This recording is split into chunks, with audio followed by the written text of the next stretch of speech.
16, live from Arrowhead Stadium. Welcome, ladies and gentlemen, to SportsBeat Live as we break down what happened in this 36-10 thumping the Chiefs win over the Pittsburgh Steelers, now a sixth straight division title. We welcome my esteemed colleagues, my fellow beat reporter, Sam McDowell. How you doing, Sam? Doing well, Herbie. You sat next to me the whole game. You know how I'm doing. Come on, now we got to get the appearance. You're in a different room. I'm in a different room. Also joining us today are our college beat reporters here. We'll start off with Mizzou beat reporter Lila Bromberg. How you doing, Lila? Good. How are you doing? Glad to be on again. That's what I'm talking about. And of course, everyone knows the incomparable. He's got the goatee going there. Jesse Newell, our KU beat reporter. What's going on, Jesse? Things are going well. I'll have the second best beard here. Oh, the first best beard just showed up. That's great. He's right here, right on cue. You knew I was talking about him, too. Vahe Gregorian joins the show. Vahe, your beard is on point. Yeah, you're right, Jesse. Vahe does have the best beard among us. Great to be in the crowded house, and glad we got another beard with us. Well, hey, everyone, a lot to break down into here. First off, there's no Travis Kelce, no Nick Bolton, no Lucas Niang, no Harrison Butker, no Rashad Fenton, no problem. The Chiefs came out here and just destroyed the Steelers with a convincing 36-10 win. Vahe, you are the voice of reason here. What stands out to you the most from what you saw in today's game? Well, it's like you have to go out of your way to point out that 8 guys were out. 8 guys were on the COVID reserve list, and this was a totally seamless operation from moment one. I think we all thought it might be a little bit of a grinding game, probably that the Chiefs would prevail, but it was dominance. And I tell you, I find that very impressive, even though we know the Steelers are a shadow of themselves. For the Chiefs to just kind of keep coming out and, to use the cliche, taking care of business against a team like that with so many guys out. And the other thing, just a quick aside, is that, we've seen that trajectory go up and the arc of improvement. And it is, I think, important to remember that this stuff isn't just happening in a vacuum. You can think about how the offensive line and Patrick Mahomes have come together. You can certainly think about how with Travis Kelce and Tyreek Hill out, Tyreek was there, but he was not really what he might normally be. How Patrick Mahomes just adapted and had 9 different players catching passes, and big day for Byron Pringle. So there's a lot to like about this game. Sam, I know you're writing a story. You probably already wrote it and filed it about Patrick Mahomes and how he had to adjust this week. He knew the likelihood of not having Kelce and Hill was very real at the start of the week, both of them landing on the reserve COVID list. Hill comes off on Saturday, but as Vahe mentioned, he probably was Chiefs were probably more concerned about his conditioning, so he probably held him back a little. But his adjustment to what he was able to do out there today. Tell us about the story you wrote, please. Yeah, I thought Mahomes had one of his best days of the season. And I also thought that the Chiefs potentially unlocked something and the way they had to prepare without having those 2 guys. I think a lot of times this season we've seen Patrick Mahomes squeeze footballs to Travis Kelce and Tyreek Hill because those are his best 2, most talented 2 receivers that he can throw the ball to. This week, when you don't think you're going to have either of those guys, they don't learn until Saturday. They're going to have Tyreek Hill. They obviously don't play with Travis Kelce. He had to prepare as if I can't worry about who's catching this football. I'm just going with who's open, what my read is. And I thought we saw him play with a lot more patience than we've seen him play most of the season. The best example is the Byron Pringle touchdown. He had over 7 seconds to throw the ball on that. He just waited. And, we're all looking at, the all 22 from the top of the press box here. And there's 6 or 7 defensive backs and only 3 receivers ran routes on that play. And he just waited on somebody to get open. The Derek Gore play was similar. His first read's not there. His second read's not there. He goes to his third read, even invents his third read. He's the one that points Derek Gore down the sideline. It's similar to LA in the sense that they just told Patrick Mahomes to go play. Don't worry about getting Travis Kelce enough targets, Tyreek Hill enough targets. Don't worry about just throwing to the number 1 option on this play. Just go play. And if they can do that with those 2 guys back in the lineup, to me, that's the offense that we saw in 18, 19, and 20, and the reason this team's been what it is for the past 3 years. And the scary part about that, you mentioned just go out there and play with the guys. And one of the guys he certainly was playing with was former Kansas State wide receiver Byron Pringle. 6 catches for 75 yards on 7 targets, including 2 touchdowns. Lila, You wrote a story about Byron Pringle as well. Let's talk about Byron Pringle. How was he able to have this game today? Yeah, he had a really impressive performance. When we talked to him post game, he talked about just really staying ready for that opportunity, kind of knowing that he was going to have that bigger opportunity this week, but not, really necessarily preparing any differently. He talked about how he just kept staying patient and ready. I think the play from him that impressed me the most was his second touchdown. I mean, he kind of just faked out two defenders and one of them, to their ankles on his way to scoring, that touchdown. And I thought that was a really impressive play from him. It was cool to see him kind of get more looks and be more involved in the offense. Vahe, I know that throughout the season and even last year, you've been one of the staunchest supporters of Byron Pringle.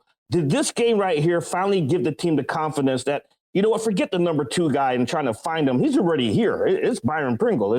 Was this the game for him? In a lot of ways it was, right? This was kind of one of those hour of need games. And, I've really liked him for a long time. And I think part of it's because I don't think people realize how fast he is, but he's also big and strong. He's a little bit of a fusion of a couple of things the Chiefs have had in the past in separate form, right? Tyreek Hill's the fast guy. Hardman's fast. Sammy Watkins big and strong.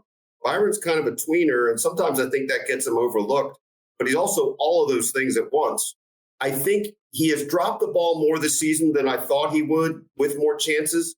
He had a drop today, but as somebody pointed out, he's not a guy that sulks after the drop. Now, he had a game earlier this season where he had a drop, had a nice catch, had another drop. But that's been largely uncharacteristic for him. I think you saw a guy who's a really strong component of what they can do going forward if they'll see him that way.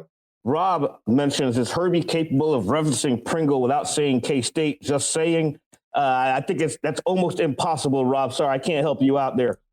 The first drive, though, I thought really set the tone for this game, the Chiefs' first offensive drive, and it was capped off with one of the best runs that I've seen in the National Football League, Clyde Edwards-Helaire absorbing 2 massive hits in the backfield. He bounces off of them and just runs right in for the touchdown and has a crazy celebration. Jesse, you wrote about that specific play. Walk us through that. What happened there? Well, yeah, I mean, this is where Andy Reid was getting creative here. He put 2 extra offensive linemen out there, kind of getting creative with the guys that he did have. But Allegretti didn't make his block, and then a middle linebacker from Pittsburgh just kind of flew through there. And Edwards-Helaire was met in the hole, and, he's faced some criticism earlier this year, but he bounced off both of them and scored. You could tell he was pumped afterwards. But the big story afterwards is going to be his injury and the collarbone. That sounds kind of scary because if it is, fractured, that's the sort of thing that could end a season. But it sounds like good news so far for the Chiefs. I know NFL.com's Michael Rappaport talked about how those X-rays were negative. So we'll see moving forward kind of his status and what it is moving forward. We know the Chiefs have gotten creative in the past with the running back, so we'll see. But I am glad Rob mentioned the K-State thing, Herbie. I knew why you asked 2 questions in this panel of Byron Pringle, because it's going to be a K-State thing. And going back to Sam's point, too, and also I saw Brian on the bottom line here made a very good point. When you win a division, I think now you have to go back and you have to say, hey, what were all the things that led to that now are the right moves? Like the victors go the spoils sort of thing. And I think at 3 and 4, you could have looked at the offensive line and said, why did the Chiefs do that? Did they overreact to the Super Bowl? But what Brian said, I think, is actually accurate. The offensive line, I'm going back and watching these plays, and 5-on-4 is what won Kansas City this game on both sides of the ball. You saw guys like Frank Clark getting after the quarterback, Chris Jones shedding double teams, Jaron Reed getting after the quarterback, those sorts of things. I mean, Pittsburgh really struggled in that area. And the other part of it is exactly what Sam said. When Patrick Mahomes was back there, he had all day. He could run around. And Tony Romo made this point on the broadcast, too, that, this is a physical running team now. They will punch you in the mouth. That hasn't always been kind of the Andy Reid mindset mentality. Sometimes it's kind of trickery and moving guys around, that sort of thing. But this team can beat you with physicality. I think that's what's making them so dangerous. Now, moving forward is that there's kind of multiple ways that they can beat you, and they certainly did it today. The best example of that is look at what they do on 3rd and short, 4th and short now. Absolutely. Last year we had to write throughout the whole season that they've got to run these trick plays. And, yes. The question was Andy Reid running too many trick plays. And at one point, I even wrote a story that said he's not running too many trick plays. That's just all he has confidence is going to work because they can't get the push in the interior of their offensive line. They're running fullback traps when they've run it so many times that the other team has to know this is at the top of their play call sheet right now. I've got to expect that Michael Burton's going to run the fullback trap here. And if you go back and watch that play on fourth down on the opening drive, which is the tone-setting drive of the game, Trey Smith and Creed Humphrey just get a massive push to blow open that hole that any of the five of us could have walked through. And so, it's the emphasis of their offseason. It's been the most glaring turnaround that they've had in terms of an improvement for a Super Bowl team that I can remember. And I just think it was obvious that was not going to come together in week 1 and week 2 because of all the mechanisms that have to work together in football. The five on the offensive line has to work more cohesively than a lot of the other groups. And Vahe, how impressive was that offensive line today? Now, granted, T.J. Watt looked like he was in and out.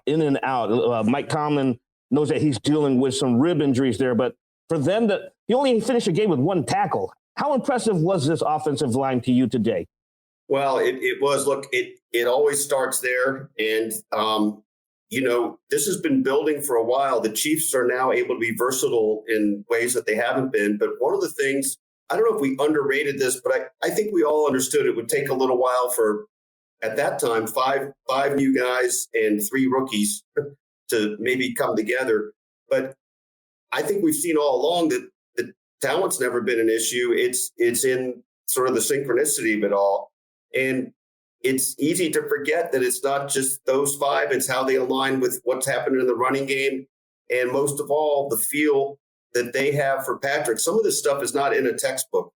Some of it is just, poetry is the wrong word, but it is the sense of sort of fluid dynamics with how they work with each other.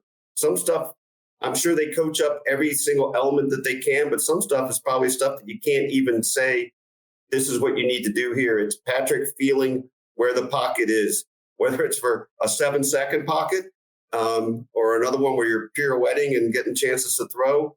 I just think you can really see that has kind of caught in these last few weeks.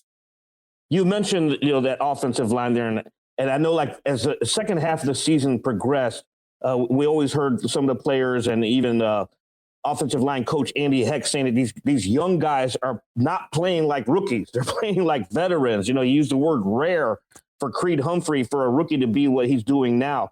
Sam, how important is it now as we get ready to go into the playoffs here? Chiefs now, still have a 1-game lead over the Tennessee Titans, but how important is this for the continued transitioning into the playoff months for this offensive line?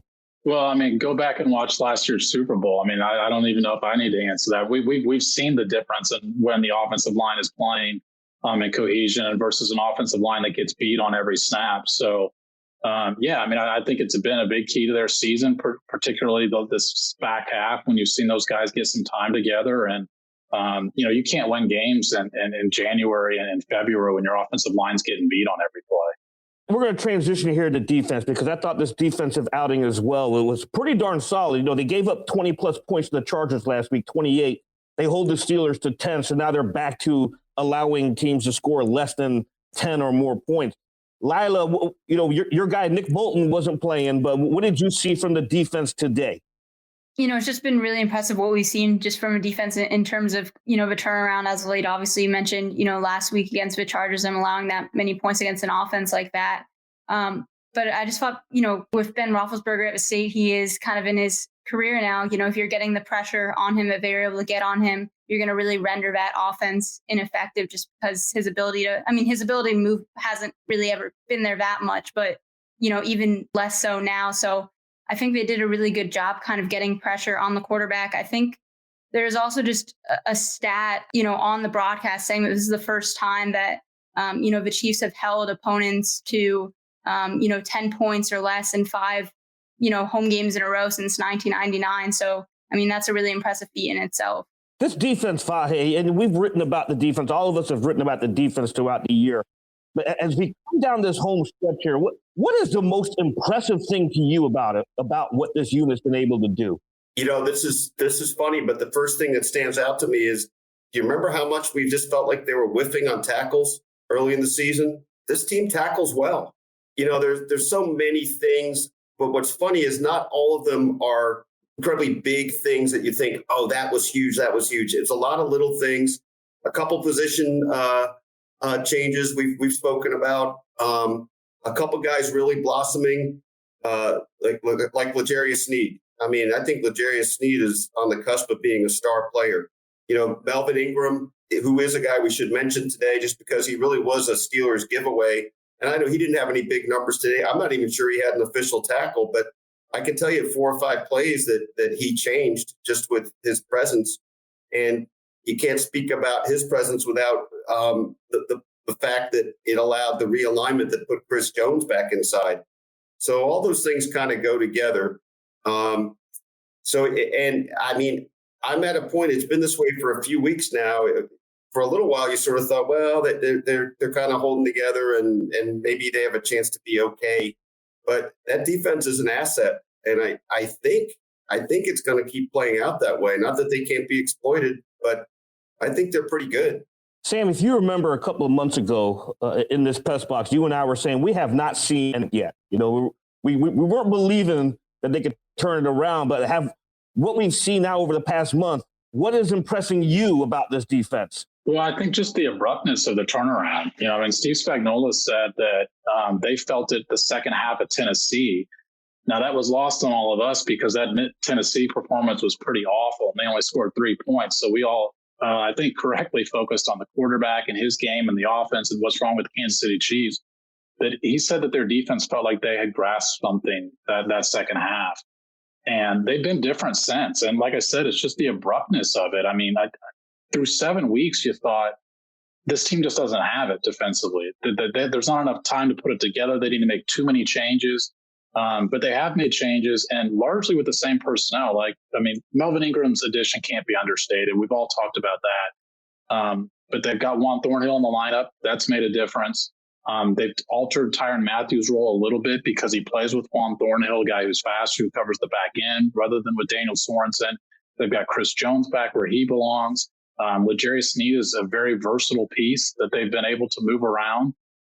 Nick Bolton's playing more. Willie Gay's getting more comfortable. He missed the first 3 weeks. So I think mostly it's just getting the right pieces in the right spot. Now, you could say, why don't you have your pieces in the right spot coming out of training camp, right? You know, do you credit the guys for turning it around as far as the coaches, or do you criticize them for not having it right in the beginning? I think it's somewhere in the middle. You know, I think when stuff doesn't work, it's hard to stop the snowball at some point, and that's where you do have to give this group credit is they were able to find something that worked. And because that's not just a battle with the pieces, that's also a battle with your team's psyche and the mentality of your group in the locker room as well. Yeah, and it's been working. And on Sunday against, I'm sorry, you were getting ready to say, Vahe? Well, just interject a quick number. And you know, we could have fun with a lot of different numbers, but they gave up 203 points in the first 7 games. They've given up 103 points in the last 8 games. And that's just unbelievable. And when you look at what they did with the Steelers today, Ben Roethlisberger completed 23 of 35 passes for just 159 yards, a touchdown with an interception, and he also lost a fumble. That interception, Charvarius Ward with that incredibly sick one-handed interception. I remember Sam took to Twitter and said, Charvarius Ward was the intended receiver on that route, right? That's how sick that interception was. Jesse, when he made that one-handed interception, what was your reaction when you were watching that? Well, it was impressive, obviously. They're making plays, but I go back to what I said before. Here's my visualization right here. You ready? 5 blockers, 4 rushers. The Chiefs guys are getting through. You know what I mean? And even on that play, I went back and watched it, and Frank Clark stayed disciplined. I think that was the flea flicker play, wasn't it? Where he flipped it black, and Frank Clark didn't bite. He was just right there. And again, one thing leads to the other. And so, again, when we're talking about big picture here and like where the Chiefs went right and where Brett Veach went right, even when it looked at 3 and 4 like they didn't go right, it sort of goes back to a year ago and 2 years ago what they did, which was they started with the pass rush. And Sam talks so much about abrupt. Maybe you guys can tell me. Frank Clark is like the most abrupt player of anybody out there, because to me, the whole game changes when he is playing at this sort of level where he's given the pressure. Because again, you go back and watch, and it sounds cliche, like, oh, Chris Jones is taking a double team, everybody else is single team, but it's so true. And some of those plays, Chris Jones is immediately just pushing the center out of the way and then going against the guard and still kind of beating him as well, but then gives a single team matchups for everybody else, but you have to win those. And early on, that first third down, who won? Frank Clark won his matchup. And then that flea flicker, when they get the big play, who won his matchup? Frank Clark won his matchup. So we want to talk about things that have gone right for the Chiefs defense. Again, we can go to many players, pinpoint what they did, but I don't think there's anybody that's been so up and so down and so up and so down, and the Chiefs defense going with it as Frank Clark. And when he looks good, man, they look good. But early in the season, he didn't look good, and he kind of had that. You guys can tell me kind of the press conference where he said he wasn't performing up to expectations and the team needed more from him. And it seems like from that moment on, he just flipped the switch, and this whole defense has been different since. So I'd love to hear you guys take about also what you think has contributed most of going from 3-4 to where they are now. But I think went ahead and submitted my answer. I think they're a different team with Frank Clark playing like he is right now. Yeah, the defensive scheme is designed around Frank Clark to win one-on-one. They get Chris Jones in the middle, and if you specifically look at that first third down play that Jesse referenced, Chris Jones is getting double teamed on that play. Yep. So Frank Clark wins his battle initially and moves the pocket, so Big Ben has to step out, which is based on today becoming a more and more difficult thing for Big Ben to do in the pocket. Then he runs into Jarran Reed when he does that. Another guy that the Chiefs brought in to add specifically, hey, in case they give Chris Jones so much attention, this is another guy we want one-on-one with the offensive line. So then once he steps to Jarran Reed, he's got to step again, and now Frank Clark has already circled back around to get that sack. So the whole concept of this defensive line is exactly that. Frank Clark has to win on one-on-one. And at the start of the season, he battled 2 injuries. He obviously was going through some legal stuff as well that remains ongoing. And he acknowledged in a pretty candid interview with us that stuff weighed on him mentally throughout the season. It wasn't just the physical injuries. It was what he was going through. And eventually he had to say, you know what? When I get in this building, my job is just to play football. And I'm healthy now, and that's what I'm going to do. And Jesse's right. I mean, he's been a different player for the past half of this season. To Jesse's point about 5-on-4, when I think of the Chiefs front four now, I think of 4 defensive linemen who are each one of them is capable of putting an offensive lineman on skates. In other words, they're just pushing them backwards. We see Melvin Ingram do that a lot. We see Chris Jones obviously do it a lot. Jarran Reed's now starting to come along. And Jesse, you are absolutely correct. I think Frank Clark and I think Vahe and everyone here will agree with me. I think he's having probably his best season in the Chiefs uniform since the Chiefs acquired him a couple of years ago. What would you say, Vahe? I do think so. And I think it's interesting. Sam McDowell brought up a lot of different things about Frank Clark. I'm always reminded of most of the way, 2/3 of the way through the 2019 season in Mexico City. Sam, I think that's where you had the conversation with Frank Clark, where you learned the extent of his neck injury. And I think very often we don't realize that we're not really understanding all the things these guys are going through one way or another. And I think sometimes assumptions are made that somebody just doesn't have it anymore or somebody doesn't care as much. And I think we have no idea what these guys' bodies feel like. There's a lot going on there that we'll just never know, especially when we don't get to be in the locker rooms to have those kind of conversations. So tip of the cap, Sam McDowell for 2 years ago. Those were the days. Just wanted to add that. Those were the days. Hey, last week, I think was our last time actually going downstairs to actually attend a post-game press conference. We're back to the Zoom age. But you know what? Hey, I get it. Safety and everything. We saw the COVID, what it did to the National Football League over the last, 2 weeks, 200-plus players testing positive. NFLPA had to revamp their COVID protocols. Chiefs went into this game without a bunch of players, but, they still won. The league is overcoming it. We can overcome it. But as we get ready to wrap it up here, Chiefs now sitting at 11-4, 6 straight AFC West division titles. What can they do these last 2 games to keep that 1-game lead? And let's go right around the horn here. Jesse, let's start with you.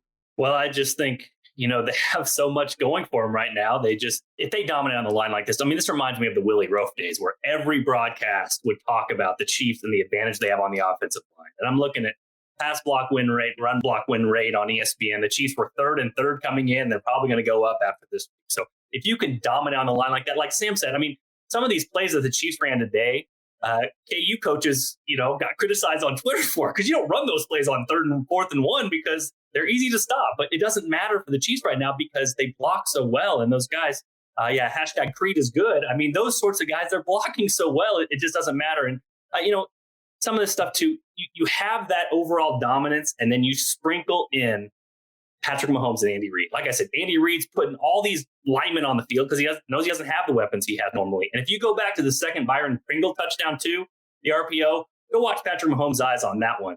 There was a defender coming straight for the guy he was throwing for, and he goes, oops, and goes off kilter to the side, flings one to the right guy in Byron Pringle. He threw him open. It was a great play by Byron to break the 2 tackles, but it was an amazing play by Patrick there. So you just have 2 guys at the very top of their games right now, and you add it to lines right now that are dominating both sides of the football. You basically just got to keep it up. And I know that's tough week to week in the NFL, so we'll see if they can pull it off. But right now, this is a pretty good train rolling. So I would give them definitely the edge to get that number 1 overall seed. Let's hear it, Lila. What do you think? Yeah, I definitely, agree with the points that Jesse made and that they're on track. They're definitely a big test next week. I mean, I think Joe Burrow threw for over 500 yards today. So, and their offense has, looked really good at times this season. Obviously, it was against a shorthanded Ravens team that's just kind of been decimated in the secondary. But, I mean, that'll be a big test moving forward. But I think with the way they're playing right now, I would be shocked if they don't get that top overall seed. Mac? Yeah, I actually think that the Titans could lose another game. It's kind of crazy. A team that was 3-4 now, I'm thinking could be resting its starters in the 18th week of the season in preparation for the playoffs. I've long thought that the NFL's home field advantage was overrated. A lot of road teams win these days. But I mean, Lila said the stat earlier. I mean, it's the way this defense is playing behind this home crowd. I do think it's really important that they get the number 1 seed and that this path runs through Arrowhead.